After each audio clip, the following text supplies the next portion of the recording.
was anders gelaufen ist als geplant? Eigentlich alles. Eigentlich ist alles anders gelaufen, als ich das geplant habe. Wir sind wieder da.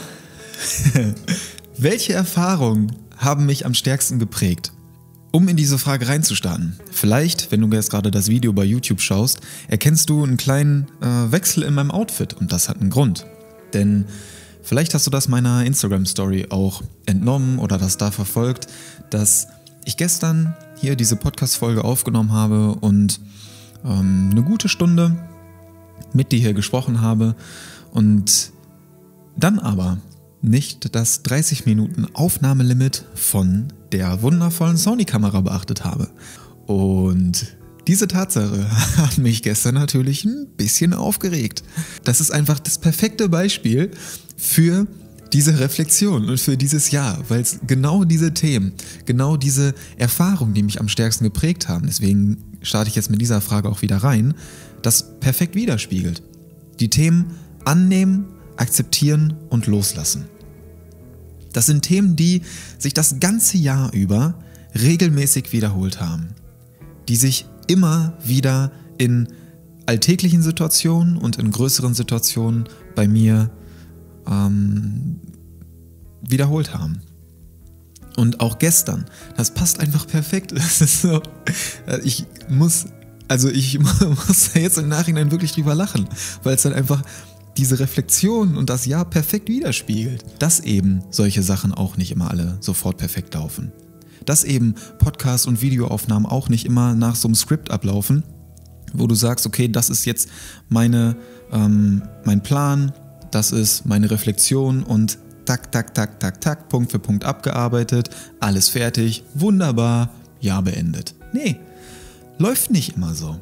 Läuft auch bei mir nicht immer alles so nach Plan und alles glatt und alles super, super cool, sondern es sind sehr, sehr viele Situationen dabei gewesen, wo ich das Thema Akzeptieren, Annehmen und Loslassen wunderbar trainieren konnte. Und was mir dieses Jahr schon fast zu einer routinierten Aufgabe geworden ist, beziehungsweise ich hatte sehr viele Möglichkeiten, genau das zu trainieren. Und deswegen ist das einfach so ironisch lustig, dass es genau jetzt bei der Reflexion nochmal so thematisiert wird. Alles klar, wir gehen rein in die eigentliche Frage, die ich jetzt mit dir durchgehen möchte. Und zwar, welche Erfahrungen haben mich am stärksten geprägt? Da gehen wir nochmal rein. Und ich möchte da direkt mit der Erfahrung reinstarten, die mich dieses Jahr mit Abstand am stärksten geprägt hat. Und zwar die Diagnose, die ich bekommen habe. Alles, was damit so zu tun hat. Sei es die konstanten Schmerzen, die Ungewissheit, die Herausforderungen, die damit einhergehen, Unsicherheiten, Ängste, Sorgen, Zweifel, was damit alles so einhergegangen ist. Ich verlinke dir die Videos hier gerne nochmal, auch unten in den Shownotes zum Thema Diagnose. Schau dir oder hör dir das gerne an, wenn du da noch tiefer eintauchen möchtest. Ich möchte jetzt heute gerne eher auf die Erfahrung eingehen und auf die Learnings eingehen, die ich daraus mitgenommen habe. Und was mich da auf jeden Fall krass geprägt hat, ist das Thema Sport. Weil wenn du dir das so vorstellst, ich habe vorher natürlich schön ausgeglichen trainiert, ne, immer nach einem Splitplan. Ich habe größtenteils Push-Pull-Legs trainiert und dann noch Ausdauer. Also kannst dir das so vorstellen, so ungefähr 6-mal die Woche, mal schön aufgeteilt. Ich dachte, ich habe das immer gut unter Kontrolle, gut ausbalanciert. Ja, scheinbar nicht. Spoiler. Und wenn du dann von 6-mal Sport die Woche mit Krafttraining und Laufen und Ausdauertraining gemixt, die Live-Workouts hatten wir auch noch drin, das war auch immer richtig, richtig geil. Und dann gehst du auf 0-mal die Woche runter. Dann ist das wie so ein kalter Entzug. Dann ist das irgendwas, was dir einfach fehlt und was echt nicht easy war. Weil, und da komme ich auch später bei den Learnings nochmal zu, weil ich mich immer ein Stück weit mit dem Sport auch identifiziert habe. Weil ich auch über den Sport überhaupt erst zu diesen Themen gekommen bin. Zu diesen mentalen Themen, zu dem Thema Disziplin und Durchhaltevermögen zum Beispiel. Oder auch, dass ich mich stärker mit der geistigen Fitness beschäftigt habe. Alles, was ich so über den Sport mitgenommen habe, kennengelernt habe und ja, womit ich mich da auch ein Stück weit identifiziert habe, das war halt auf einmal dann weg. Und das ist echt irgendwie nicht so easy gewesen. Wie halt so ein kalter Entzug. Und mit dieser Unsicherheit umzugehen, dass du gar nicht weißt, okay, wann kann ich zum Beispiel wieder im Wald laufen gehen? Kann ich das überhaupt? Wann kann ich wieder normal trainieren? Wann kann ich meinen Körper überhaupt wieder bewegen? Das sind Erfahrungen, die mich wirklich geprägt haben. Dass auf solche Antworten nicht immer direkt eine Frage da. Auf solche, ja, du merkst schon, diese Themen, die gehen einfach nicht so leicht über meine Zunge. Und das sind wirklich intensive Erfahrungen, die ich jetzt hier gerade mit dir teile. Und deswegen fällt mir diese Reflexion auch nicht so leicht. Und das möchte ich einfach ganz offen und ehrlich hier gerade mit dir teilen. Dass solche Themen und solche Reflexionen und auch darüber zu sprechen, dass das nicht easy ist und dass mir das auch nicht unbedingt leicht fällt. Und ich möchte das genau deswegen mit dir teilen, weil der Umgang mit dieser Unsicherheit und dass auf eine Frage nicht immer direkt eine Antwort da ist, dass das auch mal schwer sein darf. Wir hatten das gerade mit dem Lösungsorientierten, dass nicht immer direkt eine Lösung da sein muss, sondern dass auch einfach mal die Frage für sich stehen darf. Und das zu akzeptieren, anzunehmen und da sein zu lassen, das ist eine Erfahrung, die mich wirklich krass geprägt hat. Wenn du dir Visionen und Träume und Ziele und Wünsche gesetzt hast, die du dir für das Jahr vielleicht irgendwie vorgenommen hast und wo du auch richtig Bock drauf hast, die zu verwirklichen. Wo du richtig Energie reinstecken möchtest. Wo du einfach drin aufgehen möchtest. Und jedes Mal, wenn du da reingehst, jedes Mal, wenn du denkst, okay, jetzt gehe ich dafür los. Jedes Mal, wenn das der Fall ist, schickt dir dein Körper wieder so ein Zeichen, so ein Schmerzsignal, was dir dann wieder einen Deckel draufhaut und sagt, nee Niklas, jetzt ist noch nicht der Zeitpunkt dafür. Der passende Zeitpunkt dafür, der wird kommen, ganz sicher. Aber nicht jetzt. Nicht jetzt. Won't happen. Wird jetzt gerade nicht passieren. Und damit umzugehen, das hat mich echt geprägt. Und das ist jedes Mal diese Fragen, die dann wieder hochkommen, warum ich? Warum jetzt? Warum dauert das so lange? Warum kann das jetzt nicht mal endlich vorbei sein? So diese klassische Opferrolle, in die ich dann verfalle. Und das nagt an mir. Das nagt wirklich an mir. Und dieser Umgang, der ist für mich auch immer noch nicht so ganz gelöst oder gefunden, sondern ich habe da jetzt in den letzten Monaten schon gute Fortschritte gemacht, doch arbeite da immer noch sehr intensiv dran. Und was eine Erfahrung war, die mich auch sehr geprägt hat, dass ich als vergleichsweise junger Mensch nicht immer ernst genommen werde. Gerade wenn es um das Thema Schmerzen geht. Dass dir von Menschen, die sich als Ärzte bezeichnen, gesagt wird, ja, auch sie sind ja noch jung. Da können sie ja noch eigentlich gar nicht so Schmerzen können sie ja eigentlich gar nicht haben. Sie sind doch ein fitter junger Kerl. Schonen Sie sich mal ein bisschen, machen Sie mal ein bisschen weniger Sport und dann wird das schon wieder. Ein bisschen Eis drauf. Ja, danke. Danke für diesen wundervollen Tipp. Habe ich die ersten paar Wochen und Monate auch versucht, hat nicht so ganz geholfen. Genau deswegen sitze ich ja jetzt hier und brauche mal eine etwas klügere Antwort. Ja, detailliertere Infos dazu gibt's in der Podcast-Folge zum Thema Diagnose. Dem möchte ich jetzt hier gar nicht mehr zu viel Raum geben. Doch solche Aussagen und solche Situationen nicht zu persönlich zu nehmen und nicht zu sehr an dich ranzulassen und dass das nicht zu krass an dir nagt, weil es gibt andere Herausforderungen, die sowieso schon an dir nagen. Damit einen Umgang zu finden, das ist nicht easy. Das hat mich auf jeden Fall geprägt. Und das ist nicht cool. Das ist echt nicht cool, wenn du so Schmerzen hast, dass du einfach nicht pennen kannst. Und das über mehrere Nächte hinweg. Das nagt an dir und das hilft auch nicht, dir dann eine Ibu einzuwerfen, weil das halt einfach irgendwann nicht mehr wirkt. So, und das ist echt irgendwie uncool. Das sind halt Erfahrungen, die dieses Jahr scheinbar nötig waren, auf die ich zu einem gewissen Grad auch gerne verzichtet hätte, doch die mich ja viel gelehrt haben. Gerade auch so im Zusammenhang mit akzeptieren, annehmen und loslassen. Du siehst schon, diese 3 Wörter, die finden irgendwie überall Anklang. Das ist eine Erfahrung, die mich sehr geprägt hat. Und genau in diesem Moment, wenn ich dann da liege, um 3:35 Uhr, ich habe diese Zahl auf dem Wecker genau vor Augen, und in diesen Momenten dich dann zu fragen, warum? Warum?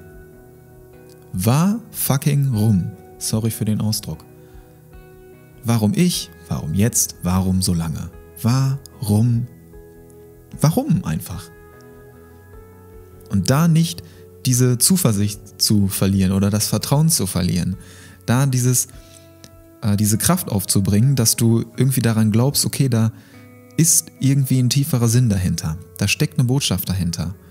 Das hat mich auf jeden Fall geprägt. Und dieses Vertrauen darin, das gibt mir nach wie vor so viel.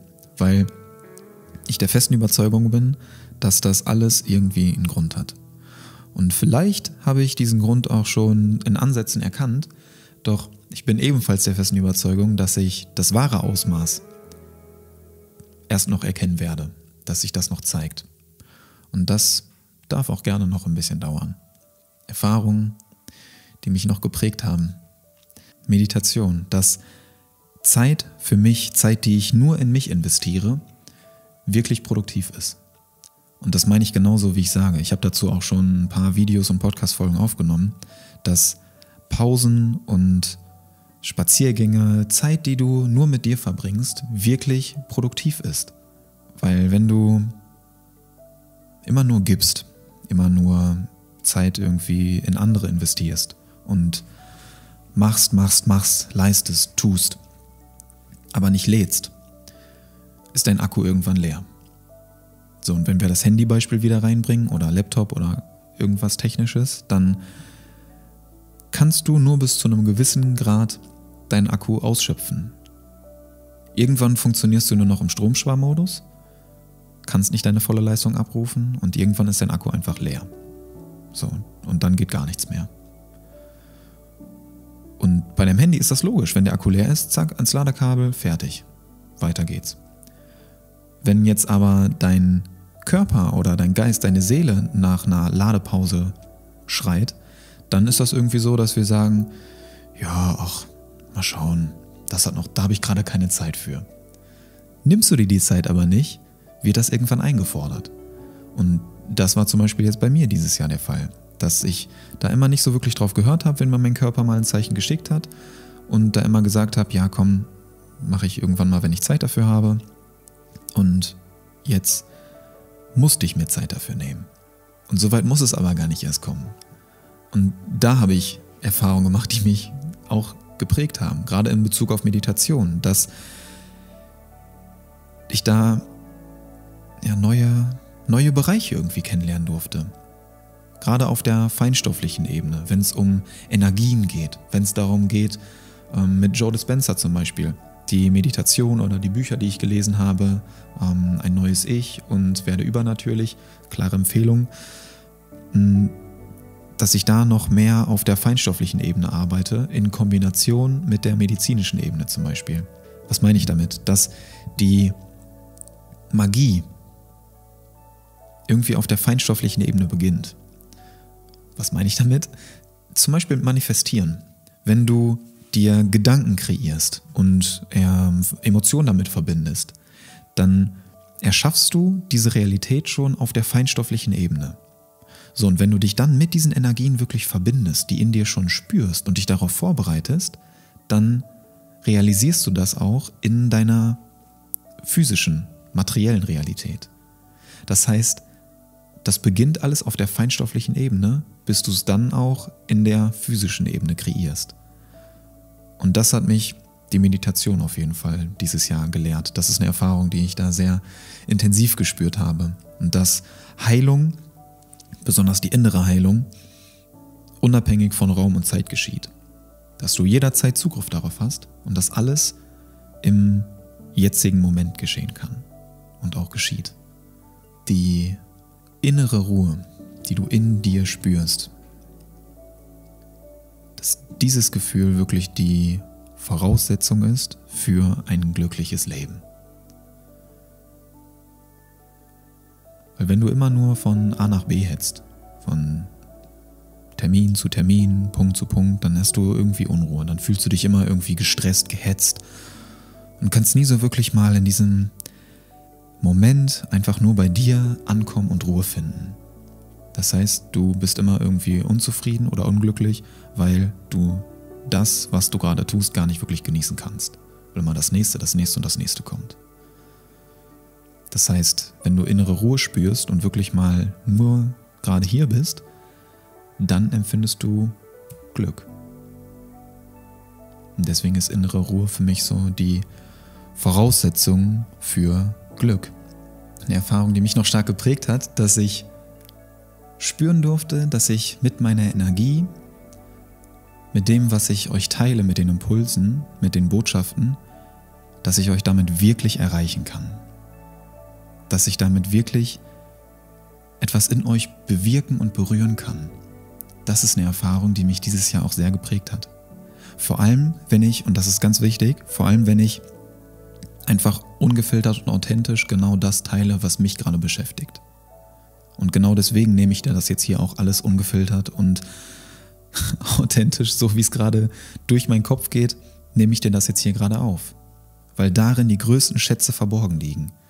Das ist eine Erfahrung, die ich auf jeden Fall mitnehme und die ich einfach magisch finde. Jedes Mal aufs Neue. Und warum das eine Erfahrung ist, die mich so geprägt hat oder warum ich da so viel draus mitnehme, dass ich mich das Jahr über und auch nach wie vor natürlich immer viel so damit beschäftige, okay, was kann ich dazu lernen? Was gibt's noch an Informationen, an Wissen, an Erfahrung, was ich mir aneignen kann? Und da habe ich dieses Jahr auch viele Bücher zugelesen, über Seminare, über Workshops, über Coachings und da auch mitgenommen, dass Wissen, was du dir aneignest, cool ist, doch dass das eigentlich nichts wert ist.